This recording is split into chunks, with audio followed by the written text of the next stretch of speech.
नमस्कार। आज से हम शुरू करने जा रहे हैं बिजनेस न्यूज़ और मेरी कोशिश ये रहेगी कि बिजनेस न्यूज़ को आसान लैंग्वेज में मैं आपको समझा सकूं।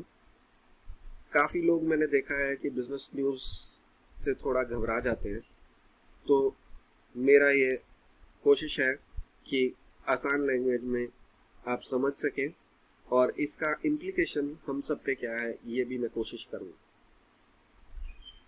आज की पहली न्यूज़ है जो यूपी के चीफ मिनिस्टर हैं योगी आदित्यनाथ जी, वो कह रहे हैं कि 3 मई के बाद हम ये लॉकडाउन खोलेंगे, स्पेशली सेफ जोन्स में, और बट रेड जोन्स में हम नहीं खोलेंगे और असेंशियल एक्टिविटीज़ को हम स्टार्ट करेंगे। अभी सभी एक्टिविटीज़ को स्टार्ट नहीं करेंगे। अगली न्यूज़ की तरफ चलते हैं। जो एफएम रेडियो के चैनल्स हैं, इंडिया में लगभग 370 एफएम रेडियो के चैनल्स हैं और ये ज़्यादातर डिपेंडेंट थे गवर्नमेंट की एडवर्टाइजिंग। अब ये कोरोना की वजह से गवर्नमेंट ने एडवर्टीजमेंट बंद कर दी है, तो ये सारे एफएम चैनल रिक्वेस्ट कर रहे हैं प्राइम मिनिस्टर मोदी जी को कि हमें रिलीफ दिया जाए, इन्हें जो ब्रॉडकास्टिंग फीस और वो देनी होती है, तो ये 1 साल के लिए रिलीफ मांग रहे हैं। जबकि हालांकि minister of information and broadcasting Prakash Javadekar ji ने कहा है कि ऑलरेडी हमें इन्हें 3 महीने के लिए रिलीफ दे चुके हैं फीस से, पर इनकी डिमांड है कि हमें 1 साल के लिए रिलीफ दिया जाए। अब देखने में जो थोड़ा सा अच्छी लग रही है कि अनएम्प्लॉयमेंट रेट जो है वो इम्प्रूव हो गया है 21%, जो पहले पिछले हफ्ते 26% था। बट इस न्यूज़ को अगर ठीक से समझें तो हुआ क्या है, लॉकडाउन के बाद काफ़ी लोगों ने लेबर मार्केट छोड़ दिया है। पहले 434 मिलियन लोग थे जो लेबर मार्केट में थे और अब सिर्फ 362 मिलियन लोग रह गए। तो 72 मिलियन लोगों ने ऑलरेडी लेबर मार्केट छोड़ दिया है क्योंकि लेबर का काम ही नहीं रहा है, और अब सिर्फ 362 मिलियन लोग रह गए हैं और उसका 21% की ये बात कर रहे हैं।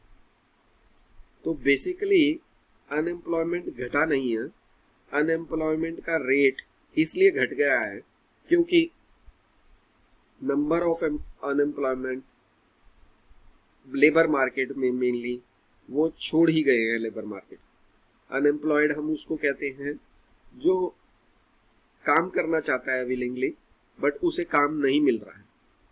बट 72 मिलियन लोगों ने काम करने के प्रति विलिंग ही नहीं है लेबर मार्केट में, तो इस वजह से ये परसेंटेज घट गई है। अदरवाइज लॉकडाउन होने के बाद हम सबको पता है कि अनएम्प्लॉयमेंट बढ़ा है।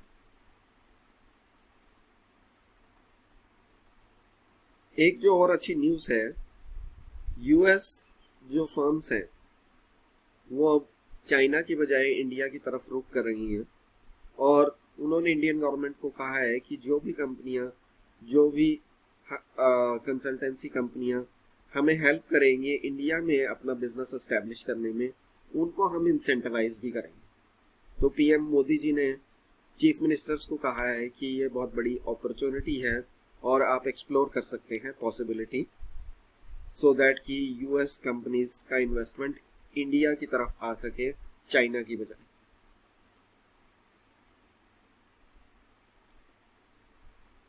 एक न्यूज़ जो शायद बहुत अच्छी नहीं है बट फैक्ट है कि हमारा जो जीडीपी है उसका एस्टिमेट डाउन कर दिया है मोस्टली रेटिंग एजेंसीज ने। अगर फिच रेटिंग एजेंसी की बात करूं तो उसने 0.8% कर दिया है। अगर करो और मूडीज जो एक और रेटिंग एजेंसी है उसने 0.2% कर दिया। अगर मैं कोरोना से पहले की बात करूं तो इंडिया का जीडीपी बहुत ही अच्छा चल रहा था, 4-5-6% के करीब चल रहा था, बट क्योंकि सब कुछ बंद पड़ा है तो उस वजह से जीडीपी यानी कि ग्रॉस डोमेस्टिक प्रोडक्ट का एस्टिमेट वो काफ़ी कम हो गया।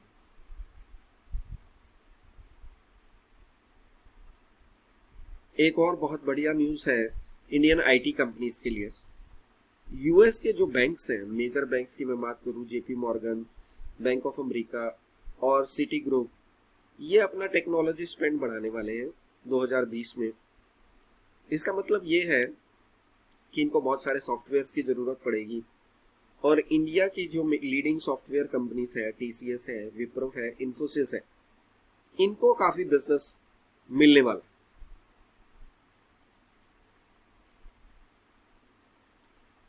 गवर्नमेंट को पता है कि काफ़ी लोग अभी अनएम्प्लॉयड हैं, तो गवर्नमेंट एक एक्शन प्लान बना रही है कि जो ये अनएम्प्लॉयड माइग्रेंट वर्कर हैं और जिन्हें कोई स्किल नहीं है, इनको रीस्किल कैसे किया जाए, इन्हें नए नए तरह के स्किल्स कैसे प्रोवाइड किए जाए, सो दैट कि ये नई तरह की इंडस्ट्रीज में एब्जॉर्ब हो पाए और इनको बेटर एम्प्लॉयमेंट मिल पाए।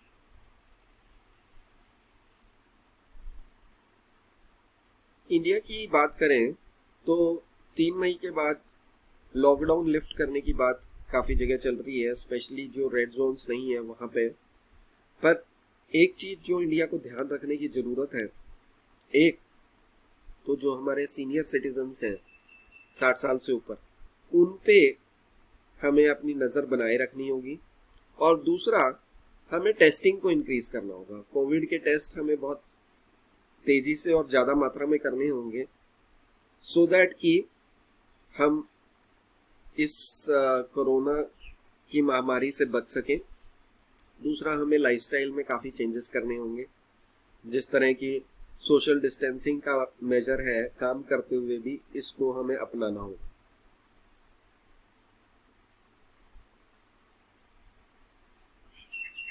एक जो स्कीम पे बात चल रही है 90,000 करोड़ की, ये स्कीम है और ये स्कीम ये है कि लोन्स प्रोवाइड किए जाए पावर फाइनेंस कॉरपोरेशन और आरईसी कंपनी को, सस्ते में लोन्स प्रोवाइड किए जाए ताकि वो जो इलेक्ट्रिसिटी डिस्ट्रीब्यूशन यूटिलिटीज कंपनीज हैं हर स्टेट में, उनको सस्ते में लोन प्रोवाइड कर सकें ताकि वो पावर जनरेटिंग कंपनी को पैसा दे सकें। अभी स्टेट इलेक्ट्रिसिटी डिस्ट्रीब्यूशन कंपनीज की हालत बहुत ख़राब है और अगर उन्होंने अपना पैसा नहीं दिया पावर जनरेटिंग कंपनीज को, तो power generating companies electricity power नहीं बना पाएंगी।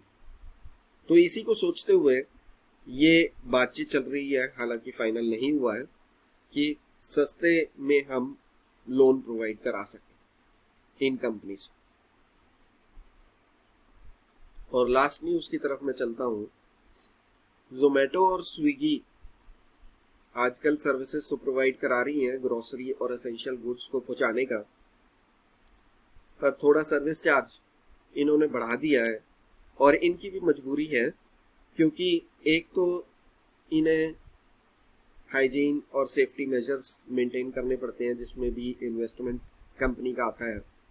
दूसरा, जो आजकल डिलीवरी कर रहे हैं, क्योंकि काफ़ी रिस्क है इसीलिए वो भी पैसा ज़्यादा डिमांड कर रहे हैं और इस वजह से इनको थोड़े से चार्जेस ज़्यादा पड़ रहे हैं और उस वजह से ये चार्जेस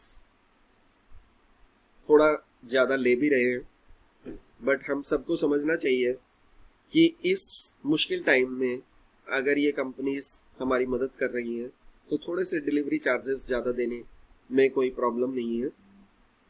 और इस समय इन्हें कोई फंड भी नहीं मिल रहा है, क्योंकि एनवायरनमेंट पूरे वर्ल्ड में बिजनेस का ख़राब चल रहा है। तो थैंक यू। यहीं पे मैं आज की बिजनेस न्यूज़ ख़त्म करना चाहूँगा। मुझे लगता है कि आपको न्यूज़ समझ आई होगी। अपने कमेंट्स ज़रूर शेयर कीजिएगा, लाइक कीजिएगा। अगर आपने सब्सक्राइब नहीं किया है मेरा चैनल गिरीश तनेजा, तो इसको सब्सक्राइब कीजिए। Thank you.